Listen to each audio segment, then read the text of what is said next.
नमस्कार दोस्तों। आज की वीडियो में हम बात करने वाले हैं कि मार्केट क्यों गिर रहा है और कब जाके मार्केट में एक स्टेबिलिटी आएगी और वहाँ मूव देखने को मिल सकता है। तो सबसे पहले बात कर लेते हैं निफ्टी 50 के बारे में। अगर बात की जाए फ्राइडे की, तो निफ्टी 50 में अपन को 0.49% की गिरावट विटनेस करने को मिली है। अब बात की जाए पिछले 5 डेज़ की, तो 0.50% मतलब आधे परसेंट की गिरावट विटनेस करने को मिली थी। और बात की जाए पिछले 1 मंथ की, तो अप्रॉक्स 3% की नेगेटिव रिटर्न विटनेस करने को मिल रहे हैं। और बात की जाए पिछले 6 मंथ्स की, तो 5.38% के नेगेटिव रिटर्न विटनेस करने को मिल रहे हैं। और बात की जाए पिछले 1 ईयर्स की, तो 8% के पॉजिटिव रिटर्न इसमें विटनेस करने को मिले हैं।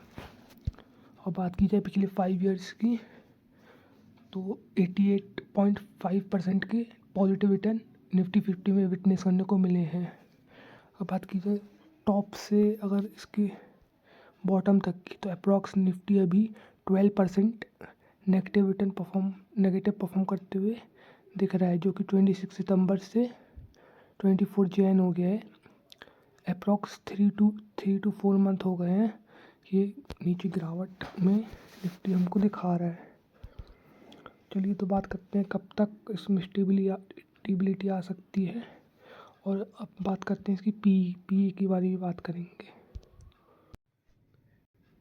दोस्तों अगर बात की जाए निफ्टी की पी के बारे में, तो वो यहाँ पे आप 21.1% देख सकते हैं, जो कि निफ्टी 50 का जैसे स्टॉक के पी रहते हैं वैसे यहाँ निफ्टी 50 इंडेक्स की भी पी रहते हैं। तो ये है निफ्टी 50 का पी, जो है कि 21.1% है जो नंबर में, जो कि हमें नॉर्मल देखने को मिल रहा है। अगर ये 18 के अप्रॉक्स रहता है तो वैल्यूएशन अंडर वैल्यूड कहलाती है, और अगर निफ्टी 22 के ऊपर रहता है तो वैल्यूएशन ओवर वैल्यूड कहलाती है। और इसका पी अपन को 21 देखने को मिल रहा है, मतलब निफ्टी की वैल्यूएशन अभी ठीक ठाक है, नॉर्मल है अभी पी। और बात की जाए इसकी अर्निंग पर शेयर की, तो इसका अर्निंग पर शेयर है अभी 1094.9, मतलब अप्रॉक्स 1095 हम इसको बोल सकते हैं, जो कि पिछले फ्राइडे अप्रॉक्स 1% की तेज़ी के साथ बंद हुआ है। दोस्तों जब भी निफ्टी 50 कंपनियों की अर्निंग बढ़ेगी, निफ्टी 50 क्या है, निफ्टी 50 पूरी 50 जो कंपनी है निफ्टी में उस सब का एक इंडेक्स है, सब कंपनी को मिला के एक इंडेक्स है। तो सबकी जो अर्निंग रहती है वही रहती है निफ्टी 50 का अर्निंग पर शेयर जो रहता है, इसे कोई स्टॉक की अर्निंग पर शेयर रहता है। यहाँ निफ्टी का भी अर्निंग पर शेयर रहता है, तो वो हमको देखने को मिल रहा है 1094.9। तो ये जो है अभी अगर ये इसकी निफ्टी की कंपनी का अर्निंग ग्रो करेगी तो निफ्टी 50 का भी अर्निंग पर शेयर ग्रो करेगा, जिसकी वजह से हमें पीई कम आते हुए देखने को मिलेगा। तो उस वजह से वैल्यूएशन कम होगी, तो मार्केट थोड़ा सस्ता होते हुए हमको देखने को मिल सकता है। दोस्तों अगर बात की जाए निफ्टी की अर्निंग पर शेयर की, तो आप उसको यहाँ भी देख सकते हैं। जो अर्निंग पर शेयर है उसका ग्राफ आपको यहाँ पे ऊपर जाते हुए देखने को मिल रहा है। और बात की जाए निफ्टी 50 को, तो वो यहाँ पे नीचे आते हुए आपको निफ्टी 50 मिल रहा है। मतलब निफ्टी की कंपनी की जो अर्निंग है वो लगातार बढ़ रही है, और निफ्टी 50 का जो अर्निंग पर शेयर है वो तो ऊपर लगातार जा रहा है। तो इस वजह से भी निफ्टी 50 का अभी अर्निंग पर शेयर बढ़ रहा है। तो निफ्टी 50 अभी ओवर वैल्यूड थी, फिर अभी नॉर्मल आके अंडर वैल्यूड की तरफ निफ्टी अभी जा रहा है। आप यहाँ पे पिछले 1 ईयर का चार्ट भी देख सकते हैं। निफ्टी 50 ये ग्रीन लाइन है वो निफ्टी 50, और जो पिंक लाइन है वो यहाँ पे अर्निंग पर शेयर है। आप यहाँ पास से भी देख सकते हैं, अर्निंग पर शेयर का ग्राफ ऊपर जा रहा है और निफ्टी 50 अभी नीचे आते हुए देखने को मिल रहा है। और बात की जाए पिछले 1 मंथ की, तो पिछले 1 मंथ में जो निफ्टी 50 का अर्निंग पर शेयर है, यहाँ पे पिछले 1 मंथ का डाटा भी देख सकते हैं, जिसमें निफ्टी 50 का EPS जो है वो यहाँ पे हमको ऊपर जाते हुए दिख रहा है, और जो यहाँ पे निफ्टी 50 है वो हमको नीचे आते हुए आप देख सकते हैं। जो निफ्टी 50 है उसका अर्निंग पर शेयर पढ़ना एक अच्छी बात है। क्योंकि जो जो भी कंपनी की वैल्यूएशन रहती है, जैसे निफ्टी 50 का PF वो सिर्फ दो ही वजह से नीचे आ सकता है कि एक तो कंपनी की प्राइस नीचे आए या फिर कंपनी की अर्निंग बढ़े, मतलब कंपनी की अर्निंग पर शेयर ऊपर जाए। कंपनी का अर्निंग पर शेयर कब बढ़ेगा? जब कंपनी की अर्निंग बढ़ेगी तो कंपनी की अर्निंग पर शेयर भी ऊपर जाएगा। तो उससे क्या होगा? पी कम होगा, तो उससे क्या होगा? वैल्यूएशन कम होगी तो मार्केट सस्ता होगा। तो FIDI जो भी FIDI तो नहीं, FI जो भी जा रहे हैं वो कम वैल्यूएशन होगी तो वापस आएंगे और बाइंग करेंगे अपने मार्केट में। तो इस वजह से अपनी मार्केट ऊपर जाने की एक्सपेक्टेशन हो सकती है। और बात की जाए निफ्टी 50 की हिस्टोरिक PE की, तो अभी करंट में जो निफ्टी 50 का PE चल रहा है वो चल रहा है 21, जो कि पिछले ईयर जनवरी में 22.86 था और 2023 में ये 21.49 था। और बात करें 2022 की, तो यहाँ पे 23.42 था। मतलब पिछले 3 ईयर में सबसे कम निफ्टी की वैल्यूएशन हमें यहाँ देखने को मिल रही है, जो कि है 21। तो मतलब अभी निफ्टी न्यूट्रल देखने को मिल रहा है, और ये थोड़ा और नीचे आता है तो मार्केट के लिए और अच्छी बात है। निफ्टी 50 थोड़ा और सस्ता थोड़ी वैल्यूएशन और कम होती हुई देखने को मिल सकती है। दोस्तों ये डाटा मैं आपको इसलिए बता रहा हूँ क्योंकि जो निफ्टी 50 की वैल्यूएशन कम होगी, मार्केट की वैल्यूएशन कम होगी, तो उस वजह से जो FI है वो हमें वापस आते हुए देखने को मिल सकते हैं। तो इसी वजह से ये बहुत इम्पोर्टेंट हो जाता है निफ्टी 50 की वैल्यूएशन देखना, क्योंकि जो DIFI है वो जो भी मार्केट में अपने मार्केट से लगातार सेलिंग कर रहे हैं। बात की है 24 जनवरी 2025 की, जो कि फ्राइडे को FI ने 2758 करोड़ की सेलिंग की थी। अब बात की DI की, तो उनने यहाँ पे 2402 करोड़ की बाइंग की थी। तो जो लगातार FI सेलिंग कर रहे हैं इनको रुकना पड़ेगा। जब ये रुकेंगे तब जब निफ्टी वैल्यूएशन कम होगी तब जाके इनकी सेलिंग हो सकता है हमें कम देखने को मिले, और जब इनकी बाइंग चालू हो तो निफ्टी ऊपर जाते हुए हमको देख सकते हैं। दोस्तों ये था पहला पॉइंट। दूसरा पॉइंट है जो अभी अब रिसेंट बजट आने वाला है 1 फरवरी सैटरडे को, तो उसके ऊपर भी इन्वेस्टर की नज़रें होंगी। तो अगर बजट में कुछ ऐसा निकल के जाता है जो मार्केट के लिए पॉजिटिव होगा, तो उस वजह से भी हमें निफ्टी और मार्केट ऊपर चलता हुआ दिख सकता है। दोस्तों इस आर्टिकल में कुछ पॉइंट दिए गए हैं। इसमें बताया गया है कि किस वजह से इसमें यहाँ एक्सपेक्टेशन दी गई है कि ये चीज़ें बजट में निकल के आ सकती है, और इस वजह से इकोनॉमी को जो GDP डाटा भी अच्छा नहीं आ रहा है इस समय पिछले 3 क्वार्टर से। तो और हो सकता है ये सब हो तो इन्फ्लेशन कम हो थोड़ा इस वजह से, और लोगों के पास जो इनकम आ रही है तो उसमें टैक्स इतना लग रहा है कि लोग उसमें बचा ही नहीं पा रहे हैं कुछ, तो लोग उसको कंजम्पशन कम हो रहा है, तो इस वजह से भी इकोनॉमी और पूरी GDP डाउन जा रही है। तो इस यहाँ पे कुछ पॉइंट दिए गए हैं कि किस वजह से थोड़ा कंजम्पशन बढ़े। दोस्तों आप यहाँ पे फर्स्ट पॉइंट देख सकते हैं जो कि हाई टैक्स।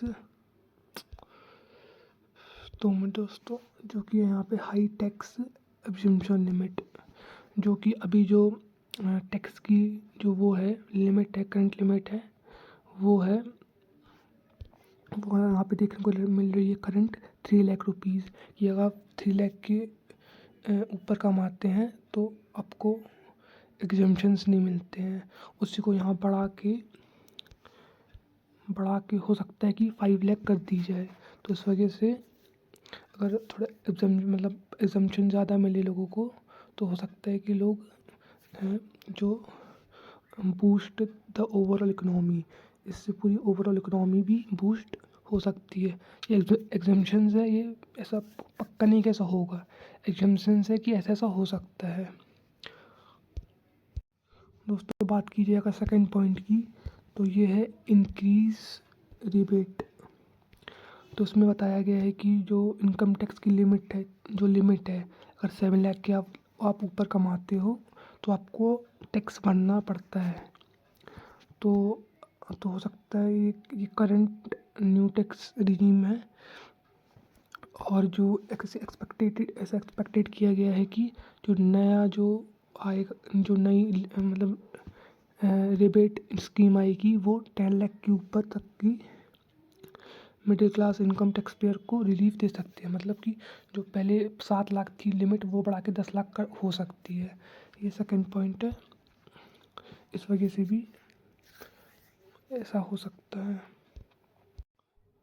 और दोस्तों बात की है थर्ड पॉइंट की, तो वो है इंक्रीज इन स्टैंडर्ड डिडक्शन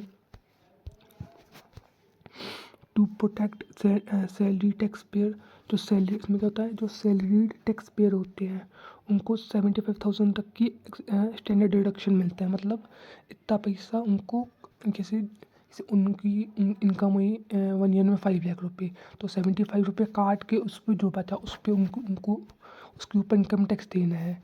तो वही बढ़ा के यहाँ पे 10 लाख रुपये, 1 लाख रुपीज़ हो सकते, 1 लाख रुपये कर सकते हैं। तो ये भी एक असम्पशन है कि ये चीज़ हो सकती है। इसकी वजह से increase will help combat inflation कम and traces the higher personal expense जो रहते हैं वो सब भी यहाँ पे कम होते हुए देखने को मिल सकते हैं। दोस्तों 4 पॉइंट हमको देखने को मिल जाता है, इम्पीटस फॉर हाउसिंग सेक्टर। जो भी हाउसिंग वो रहते हैं, जो भी हाउसिंग लोन्स रहते हैं और न्यू डिफ़ॉल्ट जो भी टैक्स रिजीम है, इस सब में भी हाउसिंग लोन जो रहता है उनका इंटरेस्ट वगैरह भी कम, इसमें भी रिलीफ देखने को मिल सकता है गवर्नमेंट की तरफ से। तो ये इन लोगों ने बोला है 4th पॉइंट में। अब देख लेते हैं इसका आखिरी पॉइंट, जो कि है tax benefits for electric vehicle. जो भी ईवी जो भी अभी नया सेक्टर आया है इलेक्ट्रिक व्हीकल, इसके लिए भी कुछ टैक्स बेनिफिट्स देखने को मिल सकते हैं कि सब पढ़ सकते हैं यहाँ पे। To reduce the carbon footprint and move towards clean energy, the government should reintro the deduction provided under the section 80 EEB deduction for interest and loan taken to purchase an electric vehicle and extend it to the new regime as well। दोस्तों पहले क्या था, जो भी electric vehicle purchase करता था उनके लिए गवर्नमेंट ने क्या किया, डिडक्शन जो भी उनका लोन रहता था जो भी, उसमें डिडक्शन देते थे। इंटरेस्ट चाहते वो पढ़ सकते, deduction for interest on loan. उसमें जो भी आप कार परचेज़ करते थे ईवी, नॉर्मल गाड़ी की बात नहीं हो रही यहाँ पे, इलेक्ट्रिक व्हीकल जो भी आप परचेज़ करते थे उसमें इंटरेस्ट पे डिडक्शन देते थे। ये पहले था, अब वो स्कीम गवर्नमेंट ने बंद कर दी थी। तो वही बोला जा रहा है, द गवर्नमेंट शुड री introduce the deduction provide under the section, ये सेक्शन के अंदर आता है वो स्कीम। तो गवर्नमेंट उस स्कीम को फिर से री इंट्रोडक्यूस कर सकती है। तो ये यहाँ 5 पॉइंट बताए गए हैं कि ये सब इस बजट में देखने को मिल सकता है, किसकी वजह से पूरी इकनॉमी बढ़ेगी और जीडीपी में भी अच्छी ग्रोथ आ सकती है इस क्वार्टर, अगर ये सब किया जाता है तो। तो हो सकता है कि अगर ये सब अच्छा लगे मार्केट को, तो मार्केट हो सकता है कि अपवर्ड ऊपर तरफ मतलब जाने की कोशिश करे।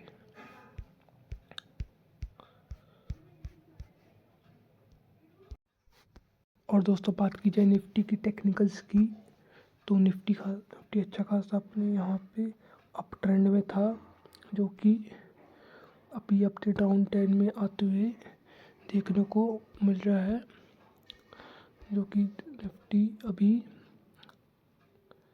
रोज़ लोअर लो लगाते हुए देखने को मिल रहा है। जो निफ्टी है वो रोज़ अपनी लोअर लो लगाते हुए यहाँ पे देखने को मिल रहा है। ये देखिए एक और नया लो लग चुका है यहाँ पे निफ्टी का। और दोस्तों बात की जाए अभी की करंट सिचुएशन की, तो फ्राइडे के दिन निफ्टी में आधे % की गिरावट हमको यहाँ पे देखने को मिली, जो कि जो निफ्टी अभी अपनी रेंज में फंसा हुआ था यहाँ पे, वही रेंज में बना हुआ है। अगर यहाँ पे इस लेवल का 23,000 लेवल का अगर ब्रेक डाउन हो जाता है, तो फिर अगला सपोर्ट निफ्टी में देखने को मिलेगा 22,788 का अगला सपोर्ट निफ्टी में देखने को मिल जाता है। और अगर निफ्टी यहाँ पे ये लेवल के ऊपर 23,400 के ऊपर रुक के यहाँ पे सस्टेन करता है, तो हो सकता है तो हम यहाँ पे इसके ऊपर फिर ये ट्रेंड लाइन का भी अगर ऊपर ब्रेकआउट करता है, तो हम थोड़ा यहाँ पे पॉजिटिव मूव देखने को ऊपर तरफ मिल सकता है। लेकिन अभी है निफ्टी डाउन ट्रेंड में ही, क्योंकि निफ्टी लोअर लो बना रहा है। जब तक 24,000 के ऊपर निफ्टी क्लोज नहीं करता है, तब तक हम इसको अप ट्रेंड में नहीं बोल सकते हैं। और अगर नीचे तरफ 22,788 का नीचे ब्रेक डाउन कर देता है, तो यहाँ से फिर निफ्टी में एक बड़ी गिरावट देखने को भी मिल सकती है। और दोस्तों इस वीडियो में कोई बाय या सेल की रिकमेंडेशन नहीं दी गई है। अगर आपको इन्वेस्ट करना है तो आप अपने फाइनेंशियल एडवाइज़र से एक बार कंसल्ट जरूर करें। यही था निफ्टी का पूरा टेक्निकल एंड फंडामेंटल एनालिसिस। तो नीचे कमेंट में बताएं कैसा लगा एनालिसिस। अगर वीडियो अच्छी लगी तो लाइक करें, और चैनल में नए हैं तो सब्सक्राइब करें, और बेल आइकन जरूर ऑन करें। Thank you.